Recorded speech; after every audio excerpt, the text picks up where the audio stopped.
we are back. 2025 Stripe Show podcast. I'm your host, Travis Fulton. Thank you for making us part of your day. I took a little break from the pod there about, what was it? 4 or 5 weeks, I guess. Walked away from the pod, less social media, more time with the family over the holidays, put the phone down, and it was nice. But I'm excited now. I'm ready to go. We're back at it. 2025 Stripe Show pod is back this year. A little bit different. We're going to do one pod a week, and we're staying right to our roots. The instruction base, different teacher every single week, and it was only fitting. One of our favorite guests that we've had over the years kicks it off. 2025. He joins us from the great state or country now, or what are we calling it up there in Canada? I mean, I don't know. I'm confused now. What's going. If you ask me in 6 months, it might be a state. Who knows? Shauheen Nakhjavani, how you doing, buddy? Good, man. It's nice and cold out here, so there's nothing better to do than host podcasts at this point. Yeah, what is it right now? Like, give me in Fahrenheit. I don't get the whole Celsius bit. It is about minus 10 Celsius, which would be about 15 degrees ish Fahrenheit. Wind? You guys get wind? Yeah, it gets freezing. Your nose freezes up as soon as you walk outside. Ooh. So I'm used to that. Like, I grew up in northern Idaho. That's where I went for the holidays. And it was, it wasn't that cold. I mean, it was like, it got down to like 32, 33, no snow early. Then it kind of snowed in town right before we left. The ski hill has a lot. But, man, it didn't get cold, though. You get down those single digits, and then you get over to western Montana, and that wind starts blowing, those snow drifts. Gee, Christmas. It'll get to like minus 20 Fahrenheit here probably in like a couple weeks. Oh, wow. So indoors, I mean, I know like you and I kind of built our studios about the same time, and things are good. You guys rolling? Things are rolling. We're here, packed house today, so no complaints. Nice. TGL hopefully gives everybody a little bit of a boost in the indoor side, so we're excited about that. Yeah, we're filming this on a Tuesday, and so tonight, and this will air on a Thursday. So when people listen to the podcast or watch the podcast, which we appreciate, they're out there on YouTube, join the channel there, or audio. We appreciate your subscription, and leave us a comment if you in a ranking. Of course, that always helps in the ratings. But when our audience listens, this will be Thursday. So Tuesday night, TGL Week 2. Just south of me here, about 3 hours down in West Palm.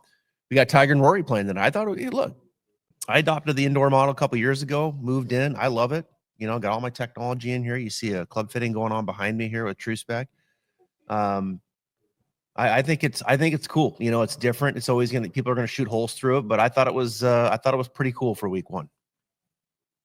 I mean, look, they are doing about as good as they can for an indoor situation, like recreating real grass, green that can be modified to whatever slope you want, putting the ball, with the highlight of the camera on the exact distance of where you hit it relative to the flag. Like, it's a very, very accurate situation.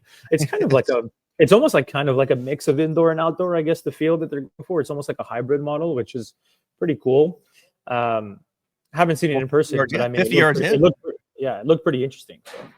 Yeah, 50 yards in, they play it out. So you actually hit the shot. The green's moving, so it's the actual slope of the green. I mean, it was pretty cool to see the ball hit the green, and then it would light up. It would hit the green in the sim, and then it would light up the actual green itself. And they would put the ball there, and then they would have the real putt. That's pretty spectacular. I can't wait to get down there. I have a good friend who is in charge of the PR, Chris Reimer, and so I've been kind of tuned into it over the last year, and they're putting a lot of time in this, a lot of money into it. There's I think a growth plan to this whole kind of model with SoFi, and I'm excited to see it play out. It's like as excited as like you see the darts world championships of how many people are showing up there and they're going crazy. If they can even recreate like half that model, I think it can be pretty successful. Yeah, it's funny because I've been 2 years now into this, and before that, running TPC Sawgrass, World Golf Village, Golf Channel days and all that. So like, to be exposed to some great spots where people are coming to take lessons. And of course, those things are inspiring, and people come to TPC Sawgrass, they're kind of in awe, on the 17 and Players Championship. And oh my God, there's VJ and there's Jim Furyk. And And so it has that aura, right? And so it's inspiring, and you can see people adapt to that. But I'll tell you, in the studio, what's been crazy is to watch kids come in the studio and like 8, 9, 10, 11, 12-year-olds that maybe kind of getting into the game. They don't love it yet, but they're like, okay, I'm gonna try it. It's interesting. And to see them really warm up to the simulator and the indoor putting green and kind of the environment that we've created in here, I'm telling you right now, the kids that come in here, they love it. And it makes you feel good, because I'm watching kids walk in for the first time because their parents want to try golf. They're like, no, no. And then like 45 minutes later, they're like, I'm in. This is cool. I get it. Yeah, we started hosting junior clinics, and honestly, it's been pretty good, because like you can put games now on the launch monitors up. You don't have to keep them entertained for 4 hours, where it's like they're going to a summer camp that they might get bored halfway through and then start to hate the game. I think it's a very different experience if you could just bring them in for an hour, have some fun on the screen. Everybody's happy, parents are happy, and they end up walking away like wanting to come back, which I think is the most important part of that. Yeah. I mean, I got an indoor bar here. We do a lot of events in here. I mean, people will come in here, they'll pop their laptop up while their kids are learning golf. I'm like, hey, you want a beer or a glass of wine? They're looking at me like, what? This is the greatest after school program in the world. My kid's going to play golf for the rest of their life. This is phenomenal. So Yeah, it's been fun. And TGL, I think, is going to help our model and what we're doing to advance the game. So we got a lot to cover here, man. We were going back and forth. I've got a long list of, we're going to be looking at some swings here. A lot of the students that you teach, from Stephen Ames to Yannick Paul. I know you work with his twin brother, Jeremy Paul, which we're going to look at that move, which I think is really interesting. Julian Surrey, I know you work with, who's a local kid here. I've known him since, he was like 9, 10 years old growing up. Yeah, he's out at TPC most of the time when he's practicing, I'm pretty sure. Yeah. So we're going to look at some of that, and then going to get into some of the short game as well. I got Parker McLaughlin coming into my studio next week. We're going to be doing an in-studio series live in here. So I want to get into some of the short game stuff. Hideki, he won again 11 times now on the PGA Tour. Interesting swing. Rory playing in TGL. There's some things going on there I want to get your thoughts on, and then we'll do some rapid fire at the end. Show us your swing. I got 4 swings loaded in, all different swings that we'll look at and give some people some individual instruction. But I want to start with this guy. Okay. We're going to go. I just realized that I had my putting video up there. We're going to be getting to that in a minute. Here we go. We're going to look at this one first. This is Jeremy Paul's got his card, PGA Tour card. Congrats. First tournament last week, made the cut, finished 40 something, which is a decent start for a guy who's never played a PGA Tour event before. So we're all happy about that. Yeah. So it's funny because he does have an interesting move, and you and I have chatted about it before in the past. And I'm probably one that gets out there quite a bit in social when your mid handicaps will show up on your lesson tee, and you'll see that inside takeaway, right? You'll see that inside move, and then they don't handle it quite as well as Jeremy does, right? They'll come over it and lose shaft lean, and all these types of things start to kind of transpire from there. And oftentimes that first move, and when I say inside takeaway, when you look at the club head, you can kind of see how it gets behind his hands early. And he's on the extreme end too. And he's on the extreme of it. Yeah. I mean, like if you were to play this, and stop it halfway, like that club head is behind the hands early. I'm curious. I just want to set the stage. Like when you look at this, like share with my audience a little bit, because we have a lot of teachers that watch this too. Like, how are you managing that first move and what happens after that? So the thing about Jeremy, I will say, is he has an extremely strong grip, which I think is an important piece to mention, because what you'll notice in his takeaway is his club face doesn't fan open like most recreational golfers would do from a takeaway that gets that inside.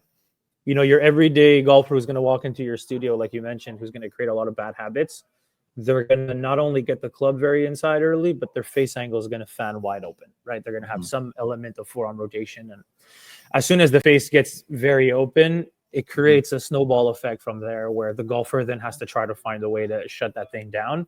And that can lead to, pitching the club over the plane as an effort to try to start the ball online and do all these, residual effects that we don't like. Jeremy overcomes that because his grip is very strong and he keeps the face very, very close in his takeaway. So yes, the shaft is very, let's call it out of position for what we would want to see if we had a preference, like a model, but his club face is not. And that's, I think, a big part of what saves him with the takeaway, for starters. The second thing I would say, and this is a philosophy I've always lived by when it comes to takeaways, is like, you should never make a swing change if it's purely aesthetic. I very much follow this rule with all my students. And so if his takeaway is very inside, which obviously in Jeremy's case it is, you have to ask yourself, well, is it penalizing him later on? Right? Like, is it creating a negative situation somewhere down the road that's giving you a reason to change the takeaway if you like look backwards into his golf swing? If you look at Jeremy's position at the top of his swing, okay, and I don't know if you can get it up and pause it for the YouTube watchers. It's not letting me pause it right now for some reason. So we'll have to keep playing it. Yeah. Okay, that's okay. So what you'll see from the top of his backswing is he gets the shaft down the line pretty nicely. Yeah. His club face is not out of position, obviously, because the grip is very strong. And his arm structure gets plenty around him and doesn't really create some sort of like way over the top move. Right? Yes, his hand path goes from being deeper to more out in front of him because he rotates and all that. But his shaft movement doesn't get compromised very much, especially in transition. If you actually look at his club shallows plenty on the way down. Yeah. Right? And so when you're looking at a golfer whose arm structure at the top is not really being compromised by the takeaway, and the club face angle is still in a good position, and the shaft moves really well coming down, then what is the purpose really of changing his takeaway in that scenario? There isn't really one at the end of the day, right? That's kind of how I look at Jeremy specifically. Now, again, recreational golfers very different. They have a lot of forearm rotation. Their club face gets very open. They create a snowball effect where they have to react to the club face. And so there are problems that stem from the takeaway. Jeremy, for the most part, when you look at his movements, he doesn't really have a lot of bad things going on beyond the takeaway outside of the aesthetics of it, right? So in that scenario, there was never really a reason for us to change it, and we never really changed it since we've been working together. Yeah, I mean, even like when you look at a Victor Hovland, I mean, he's got not to this degree, but it has a little bit of this look to it. And I think Victor, and I don't know this for sure, but you know, he's changed instructors again. Working with our boy TJ. Yeah, he's working for a guy that used to work for me back in the old PGA Tour Academy days. And TJ's a great young teacher. Great coach, yeah, and so Victor, this is kind of what he does. Like, he likes to jump around and work with a lot of different people. Unfortunately, they're all talented and very smart people. But just watching some of the videos online over the last 2 days, it does look like he's trying to maybe get out of that a little bit. I don't know. It looks like the club looks a little less like old Victor, maybe a little more less of that. Exactly. Yeah. So I don't know that for sure. I'm just what my eyes are telling me and watching it.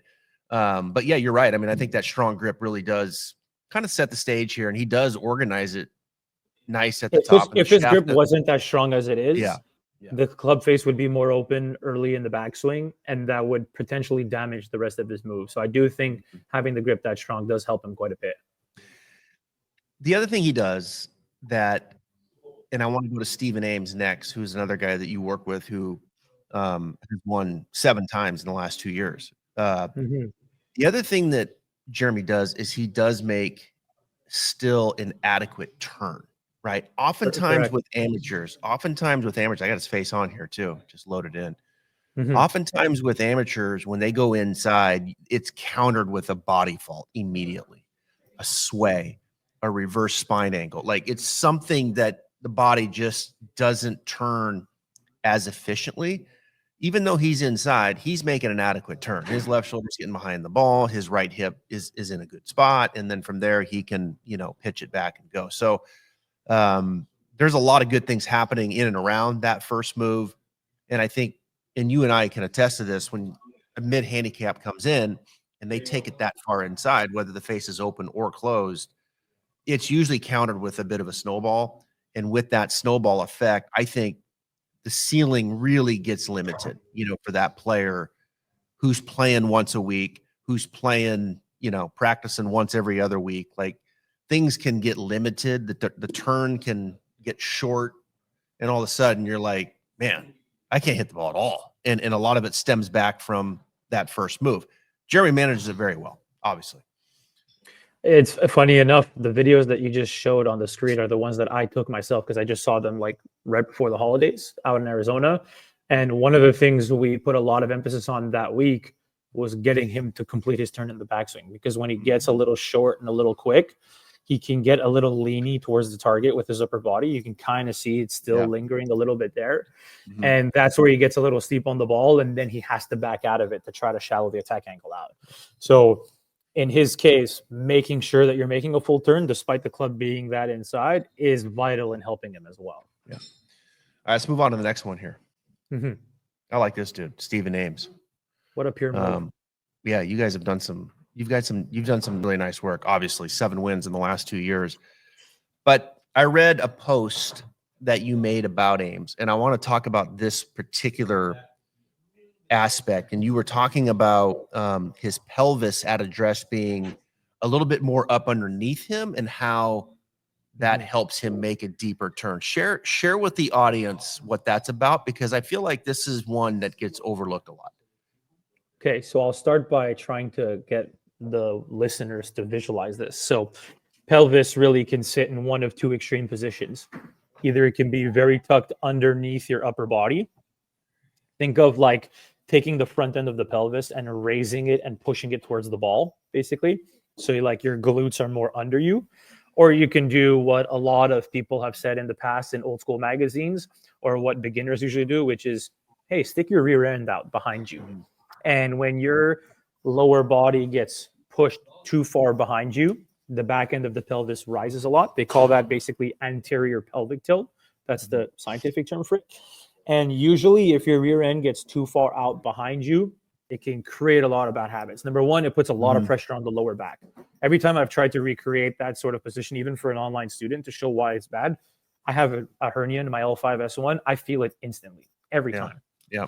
So our number one goal as instructors is not necessarily just to make players better. It's to protect their body long-term so they can play for as long as they're physically capable of, right? So we always want to protect their body no matter what kind of swing change we're trying to make. So in his case, tucking the pelvis under him was number one, to help him with his lower body so that he doesn't feel a lot of pain in his lower back, right? As you get older, you get a little bit more restricted in your mobility. It's only normal.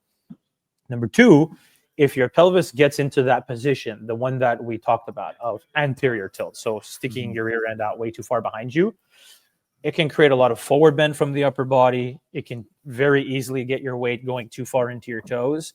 And then from there, it becomes really difficult to load around your hips. You feel a lot of tension in your lower back when you're trying to turn. You're going to end up getting restricted. If your turn gets restricted, your hands can start to go up instead of around you. It can cause you to get steep. It can create all these other problems that obviously we don't want to be dealing with as a golfer.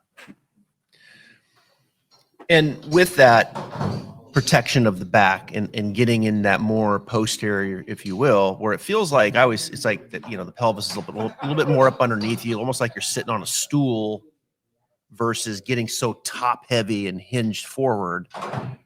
Like if you're so far hinged forward, you don't have a lot of room to kind of, to turn and get deep in the backswing and or impact, right? And so like at address, is if I'm hearing you right, he's able to make a deeper turn because of the more posterior at address.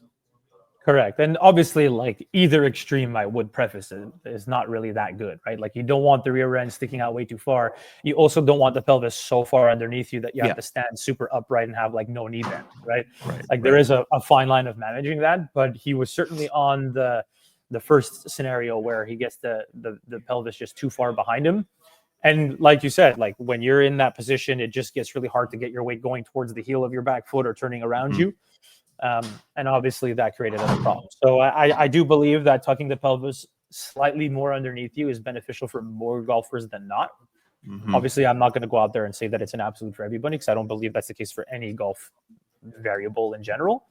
But in his case, it helped him immensely to turn into the hip and load more around him. And a big thing we work on is getting the hands and club a little bit more rounded, because he gets a little picky and elevated when he's swinging poorly. Yeah, that just happens like when you get older, right? Like I'm starting to push 50 a little bit, and getting that thing to work around you gets a little bit more difficult. But that pelvis underneath you, then it's easier to get that right hip to turn and let that left arm. Yeah, we're just trying to make the game a little easier for him. That's really what it comes down to. And again, it's like it's interesting. Like both these guys, like Jeremy, better turn, left shoulder behind the ball, don't lean left, like get those things complete, then go. Stephen Ames, posture at address, let's get that right hip turning so the left arm can, get a little more around you, and then go and be instinctive and hit it from there. So it's interesting how that ongoing discussion of like the backswing matters, because the backswing sets the stage for what's going to happen on the forward swing, and more times than not, it just makes the downswing easier. Steven's feel the last couple of months has been, think of like a draw backswing with a fade downswing, which is draw backswing, very rounded, flatter, right? Yeah. Hands a little deeper, bigger turn, and then fade downswing a lot more like get the chest more on top, cover it so you don't get stuck underneath with some slide. And usually doing that tends to neutralize them quite nicely. So been good. All right, we're going to take a minute here, take a little break. I want to get your thoughts here on the tail end of this thing.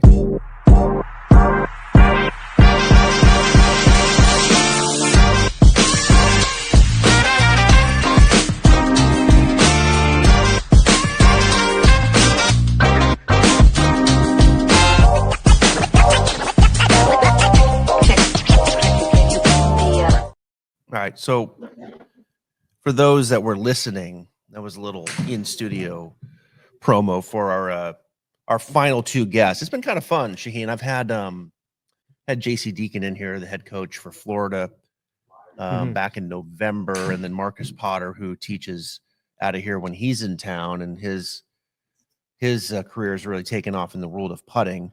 And to do an in-studio with a live audience has been really cool. And then Parker will be in town. Parker McLaughlin, who of course played on the PGA Tour, won once, short game chef. You call him in social media. He's done really well. One of the top short game coaches. He's going to be in town next week post PGA show, and we're going to do the podcast live here in the studio. And then Players Championship week in March to round it out. Dana Dahlquist will be here, and so we'll have him in studio. So I'm excited about that, and it transitions us into this.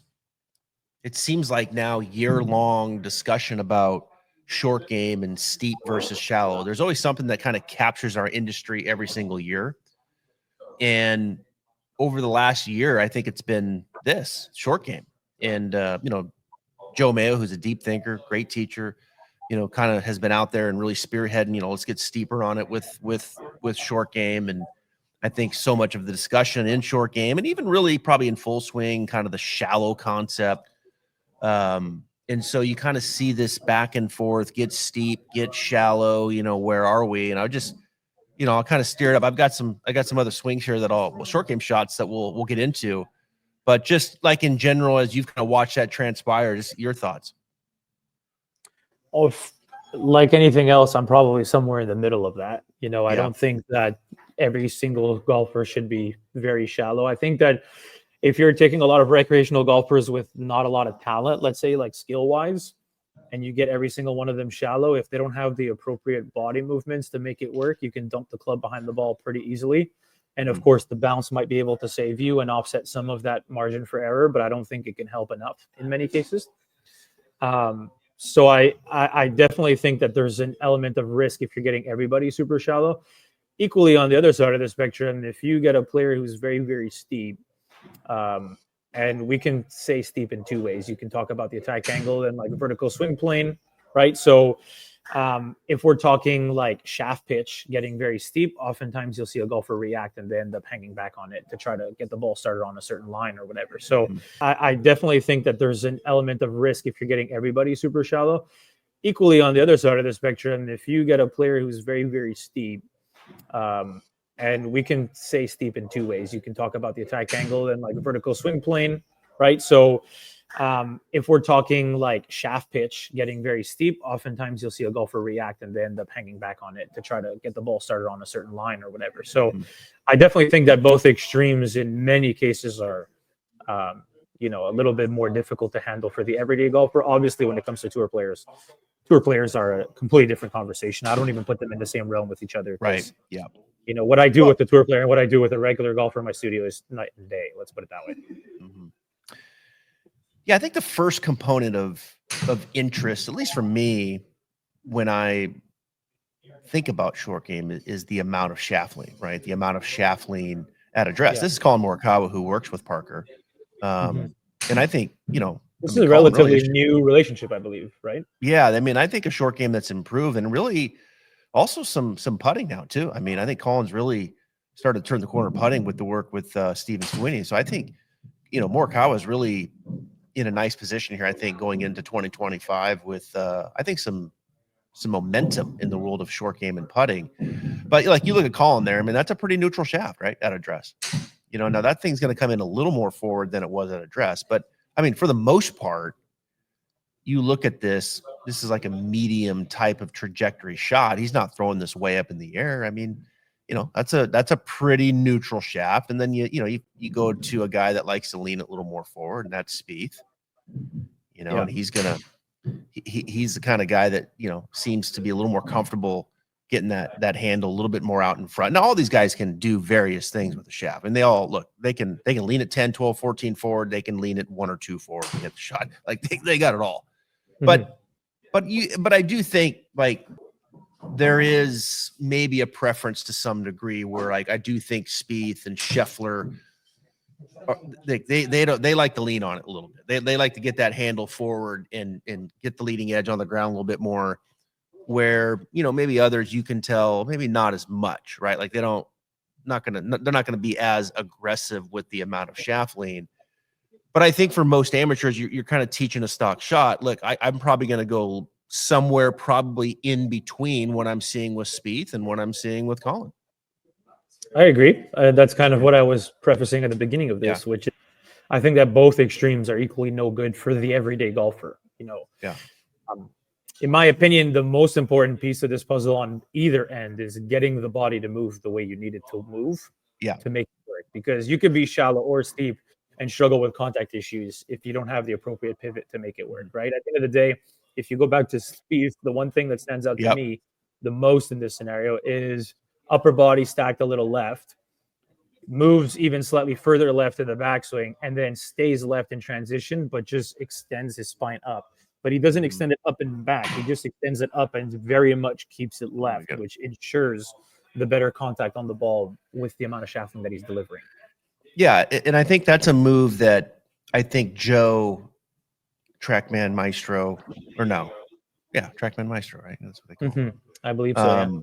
Yeah, so Joe, I think, has done a good job. And I remember, and I got Victor here too, and this is, I think, Joe taking this video. You can see that head right there, that head moving forward. I do think that's something that did tend to help Victor at the time. Like, when you're dealing with a player who has that much shaft lean around the greens, which obviously some of his full swing mechanics are going to carry over, it's only normal. When you have that much shaft lean, you really have to ensure for the most part ball first contact. So in a case like this, getting the chest to move towards the target is getting his low point forward enough to help with the amount of shaft lean he delivers, which is why I think Victor was so successful doing this pattern. Yeah, definitely. You can see his head moving forward there. You can also see it with Spieth, who's always done this. I mean, Scheffler does it a little, not as much, but it definitely varies the quantity. But look at when he's extending, how he's still staying left. That's the key to me. Is he's not extending and going back this way. He's extending up, but he's staying on the front side of his body. And I go back to and I've had this conversation with Parker, like back in high school. Okay, 58 degrees, whatever.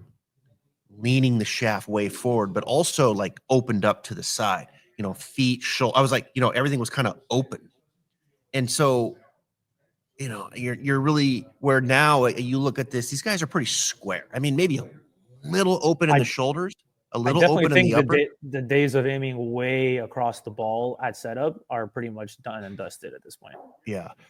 And I think that amount of open, at least for me, and I hear this conversation a lot, that low point would get back too much. And then you would lay the sod over it, and then it's like, oh my God, right? And then that would be in your mind where it's like, oh my God, I laid the sod over it. When's that going to happen again? Right. And so then you would anticipate it and your hands would start getting active. And then you'd hit it right in the forehead and blade it over the green. And so like we've all been through that journey of Jesus, like fat, thin, you know, and then everything else in between is pretty good. So you look at the progression of all this and thinking about it, you know, these guys are pretty square. I kind of prefer Shauheen. I like, you know, the shaft lean somewhere in between these guys, you know, a little lean, not crazy, a little bit, but, you know, ball middle-ish, maybe a little back, maybe, but upper body, spine more neutral, torso slightly open, not much, just a little. And then that gets that sternum a little ahead of the ball. And then, like you said, you know, look, if you want to take it back and just feel like you go a little more left, and then as long as you're ensuring that it's getting there by the time you get to the ball, you're fine. That's the key for me. Yeah. You just can't back up. That's the biggest killer of short games, in my opinion, regardless of what the shaft is doing. Yeah. You can see it here again with Victor. And then, you know, you go back to, and this is a slightly different shot, but Morikawa doesn't strike me as one that's as much left as we just talked about. No. You know, in fact, I would argue he kind of looks like he goes a little up and back and makes it work just fine. Let's talk about that kind of finish up here with a little spine extension on this. Talk about what that means to the audience through impact. Spine extension. So spine extension, you can just think of like your spine extending, head is rising, body is getting taller. Really, the key of all this is not so much that the spine's extending, it's that you're taking the low point and you're raising it out of the ground. So if you stay flexed too long with your spine, so too bent over as you're turning, it gets really easy to dump the club into the ground. Or what you'll see a lot of times is golfers will then try to raise the low point by losing arm structure or doing something else to get it out of the ground. Whereas I can keep my arms nice and connected as long as my spine is moving up through the ball, which you'll see with most really good tour players around the greens. You can keep the arms connected and not have to sacrifice something within your arm structure. So your radius, your width to the ground stays consistent. But as you're doing it, you're getting that low point out of the ground. So you're not just dumping the club behind the ball. And spine extension is not, you're not backing up. Not backing up, going upwards, not backwards. Big difference. Right. Yeah. You're not staying down. No, you're not. Most tour players don't. No, you're not staying down. You're working up as you're rotating. Working up and staying left usually is a pretty good combination for most people. Yeah. Okay. All right, good stuff. It's gonna be fun next week. I'm excited to kind of go through that. I've learned a lot from he's been on the podcast a couple of times, but do it, you know, in person. We're gonna go 2 straight hours, a lot of different shots. We'll video that next week and then air it the following week on the platform here. All right, let's get to I do want to get to Rory here as well. We touched on TGL, but I'm going to bring in this swing here next. Here's Hideki. I mean, this guy's turning on all of a sudden. Speaking of good short game, I mean, best people kind of get Japanese tour player of all time now.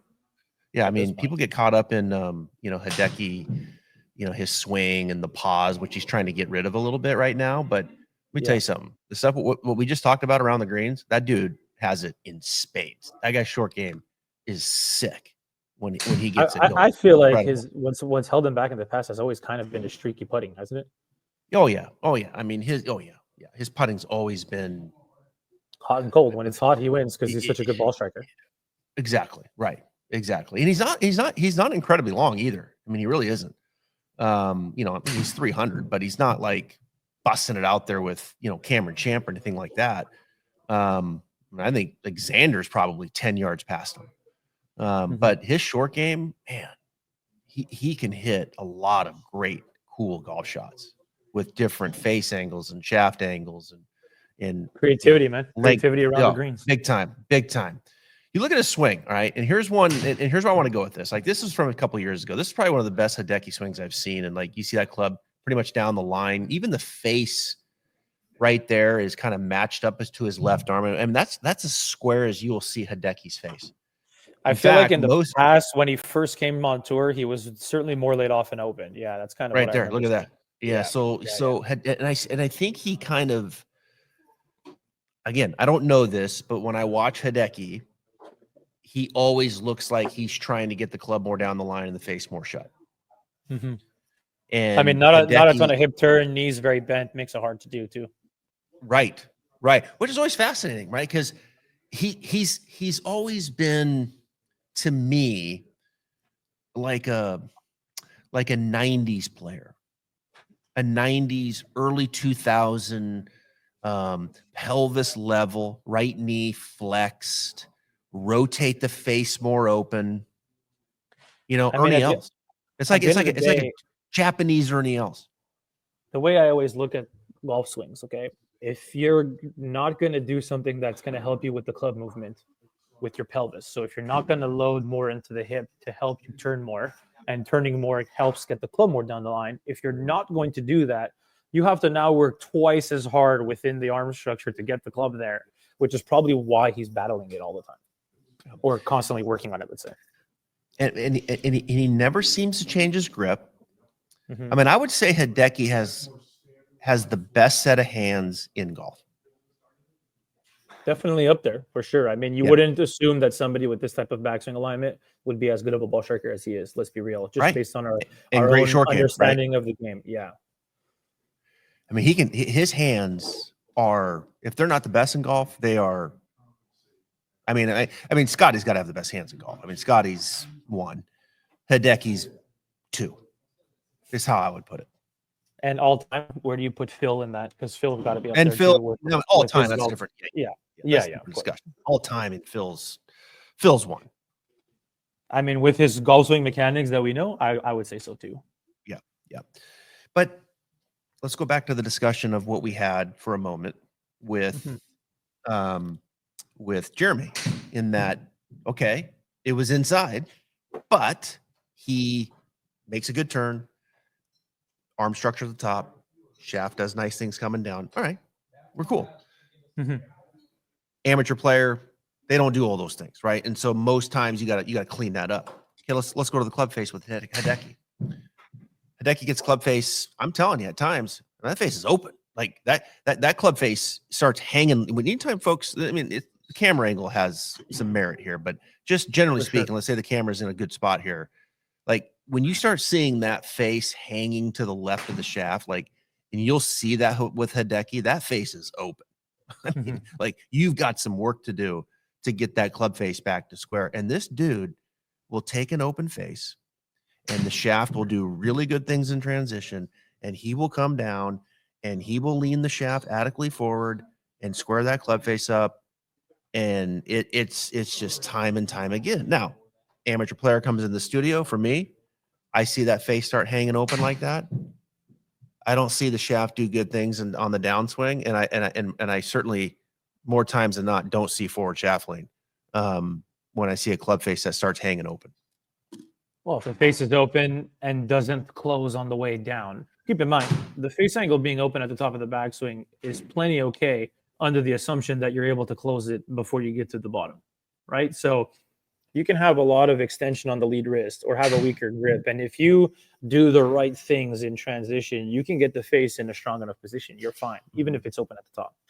Yeah. Most recreational golfers obviously don't do that, right? Like, their face is open at the top. It stays open coming down. How are you going to now square it up? Either you're going to have way too much forearm rotation, or you're going to release it early, deliver too much loft, and that's another problem in itself. So I think that Hideki's swing kind of has a Sung Jae Im's swing. It does, where it's a little more laid off.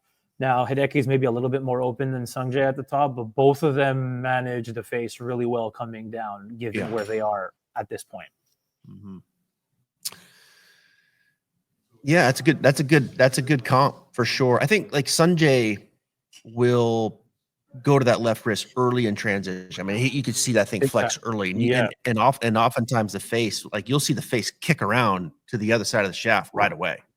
Actually, I have a before and after image, literally, of that exact comp that you're talking about. of Sanjay's. I think it's the one I sent you. It's the one I posted. Remember? Could be. Of that- Yeah, very of the- possible. Yeah. Mhm. And so with Hideki, you'll see him carry it down a little bit and then kind of gradually close it. And usually a player like this is not going to have a ton of shaft lane. He's going to have enough, but he can hit some beautiful long irons, you know, when you start kind of seeing this kind of action and club face at the top. It's just fascinating. I mean, Hideki is just he's just cool, man. Like I like watching him. I don't like watching him, you know, kind of throw his arms down when he hits it to 3 feet. That kind of drives me nuts, you know, when he's acts like he hits a bad shot and the Didn't he ball's just like do 4 that? feet Didn't right he of the just do pin. that when he won the tournament and it was like dead center touch Yeah. fairway? Yeah. I mean, that kind of drives me nuts. But as far as like In watching fairness, him, I've had my fair share of tour players pull one-handed shots because they struck it poorly on the face and it ends up in a good result where your intention maybe wasn't exactly how the ball flew in the air. yeah, right. But Hideki does it a lot. Like you could tell he gets in a Yeah. habit of doing it. And Mhm. but as far as just his craft and like watching him go to work, his creativity around the greens, and you can tell he's always grinding on his putting too. He put that quarter on his putter and was trying to keep it on there. I mean, he's just a fascinating dude, man. I really enjoy watching him play. And I mean, he's like I said, he's got 11 wins now. You know, obviously won the Masters after winning the Century. Open face, folks. I think that just to put a bow on this, I mean, you start rotating that face open going back, and you're a mid handicap. You're You gonna need to be in have a trouble. discussion. You need to have a discussion with your coach. Like, okay, what are we doing here? Like, what are we doing around this club face in the way my swing works? Do I need to get the club face in a stronger position in order for me to develop on the downswing and achieve a more reliable impact? Those are discussions and things that we're fixing all the time in the studio, all the time. Right. I mean, And like I cannot stress enough how like tour players are an entirely different breed and should be treated as such. Yeah. All right, let's finish up with this guy before we go to rapid fire with some show us your swing. We got a lot of swings. So Rory, you know, I've been watching him over the last 4 or 5 months, and I think he's had every swing device on his body to try to get that club pointing more left. That's Rory back in his glory days when he's winning everything, including major championships on the right. That was Rory, I think, lead last wrist more year on the cupped, elbows more retracted behind them and flying, clubs more across the line. It's going to be a little steeper early in transition, shallow a little later, easier to get stuck on the left. Yeah. I sent a text middle of last year to a really well-known analyst at Golf Channel. And I said, why doesn't Rory just put the club where he did on the right? I think that's when he played his best golf. That's the only difference. Like just try to line it up there at the top of the backswing and not worry about it. Just kind of thing. Right. Just get there and then just hit it. And he's like, well, his answer to me was that he says he can't get there anymore. I mean, in fairness, it's possible that he's got a limitation within his right shoulder that prevents the arm from being as externally rotated as it is. Yeah. You know, that's the tough part too about analyzing a lot of tour players, especially like for the analysts on TV, is if you don't know really everything that's going on in his camp, not only what he's trying to do, but what he's physically able to do now versus before. It's easy for us to say, for example, that he should be on the right, but if he can't physically get there, he's got to find an alternative way to get there. So he can't physically get there. Personally, I don't believe that he can't get there. Like I 100% think, you know, maybe this is just like the ego in me as a coach who works with tour players. But if I worked with Rory, I'm pretty sure I can get him there pretty comfortably. But I'm not the one working. It's just fascinating. It's easy to say that on your computer, you know. Yeah, and so now he's, you know, so I watch him going through all these different devices, and that's what he looks like he's trying to do that on the right. Yeah. It's just funny how, like, the good thing is it sounds like he's very well aware of where he was when he was playing his best and what's happening now. You know? It's just funny how why did it get to that on the left? Maybe it was an injury that we don't know about. Maybe it was something that kind of caused that club to kick over on the left. But you know that little steep across the line on the left, like the way his arms work coming down, like they work straight down. That's where he kind of, you know, he gets a little under it and he can hit those. I mean, Rory has always been one of the tour players who's got more lateral shift than most on tour in transition. And what we know about being very lateral and not opening up right away is your hand path is going to drop, right? So if you're from a deeper position and a little across and your hand path drops, boy, you're going to have some trouble because your hands are going to get stuck behind you and the club's going to be a little steep early in transition. That's hard to manage, in my opinion. Yeah. And the discussion came from exactly that, right? The way his arms work, the lateral motion, get under it, lots of blocks. He'd hit that club face pole, the club face would kick around. And so that's where the discussion came from. And it'll be interesting this year to see if his club does look more like that on the right this year. Because I think that is his single goal right now, is trying to get to that point. I don't know that, but just based off, again, watching videos, I can't imagine that's not his goal on the right. Here's the thing. You look at a guy like Rory and you look at the left position, right?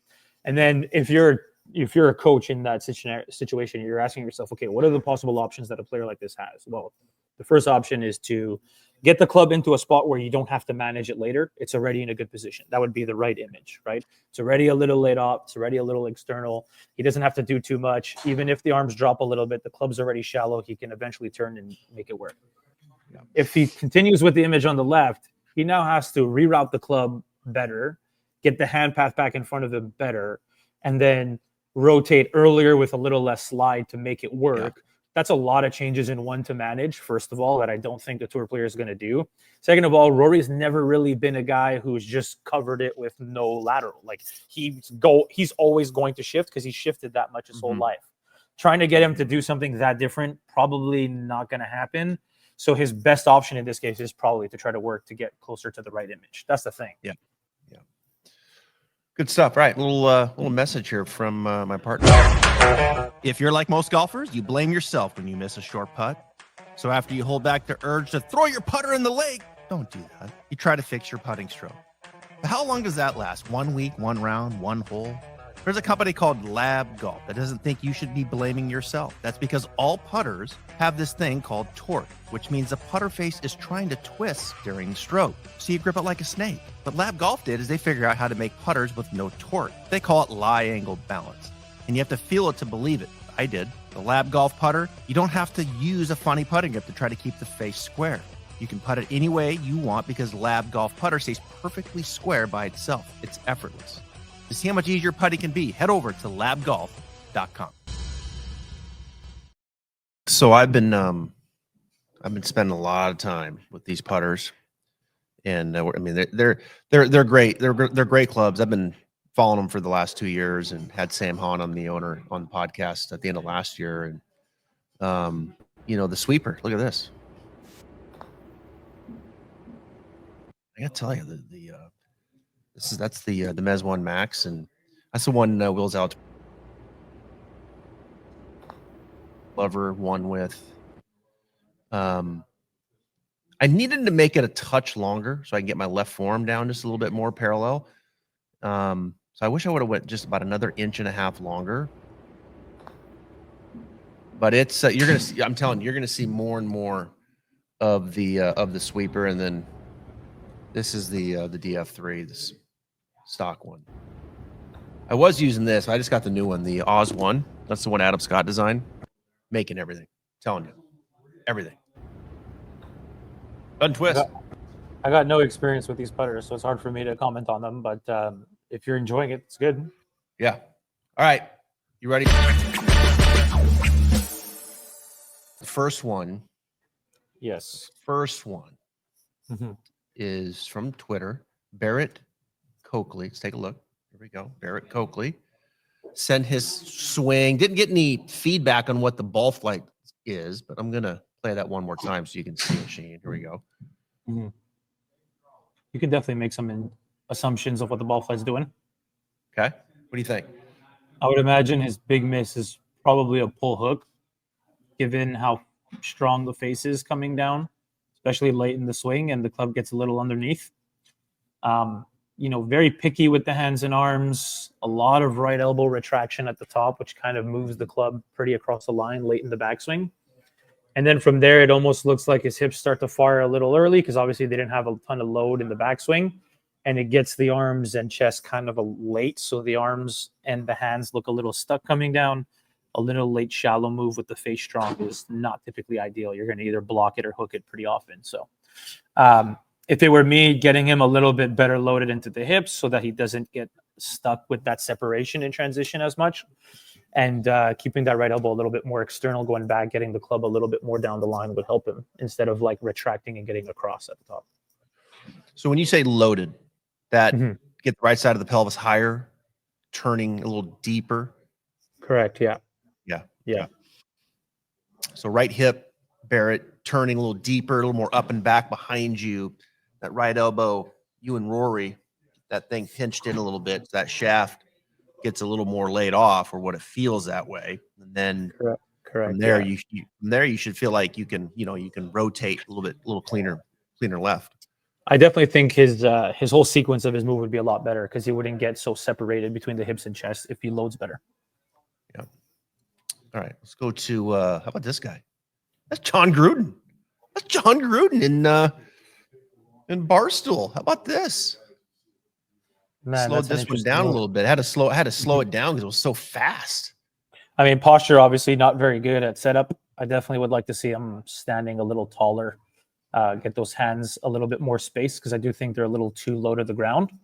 Mm-hmm. And then obviously from there, kind of similar to the last guy, just in regards to the hip turn, he keeps his pelvis very level. You can actually see his right knee reflex too early. Mm-hmm.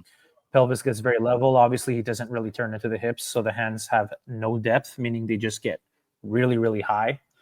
And obviously, he rotates his forearms a bunch, so the club face gets wide open. The lead wrist is very cupped, and then he has to manage that at the bottom, which is no good. He's gonna throw the hands and try to square it up that way. Yeah. Easy to hit really high pull fades doing that. See, Coach. Maybe Coach is going to see this.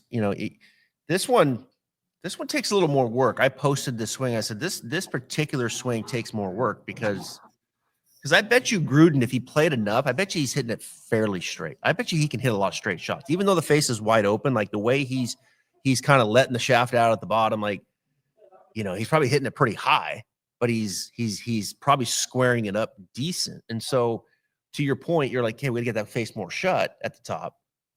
And then he comes down and he's like still throwing it. Now the ball's going left. And that's where he's got to get his pivot working better, right? He's got to get, he needs to get if he just gets the face stronger, he's probably just going to hit a lot of pull draws. Let's be real. He'll gain a ton of distance. He'll compress it better, but he's going to miss way left unless he changes something else to match it. Yeah. It's almost like you could probably go either way there. You could be like, okay, let's get the face stronger, then the body, or maybe, you know what, leave the face. Let's get the body working better. And then we'll incrementally get the face to be more shut. Yeah, you're just bringing in a lot of pushes and push fades potentially if you get the body moving better first, then don't manage the face. Let's put it that way. That's the point. Like you got to do them together. Like there's two buckets that need to happen there for him to feel like, oh, okay, I'm face and path control the golf ball, and both of his are working a very specific way to hit that pull fade, right? So if you change one, the other one needs to change too. Gotcha. We just need to give us 2 or 3 hours. And we've got you. All right, here's Jacob Rous. A little love for our lefty here. Yeah, this is an interesting one. His hand path just shoots to the moon. Look at that. Kind of dips it back underneath, though, on the way down. This is one of those situations where a player like this needs to understand the full roadmap of how to get better because he's got obviously a super upright arm plane.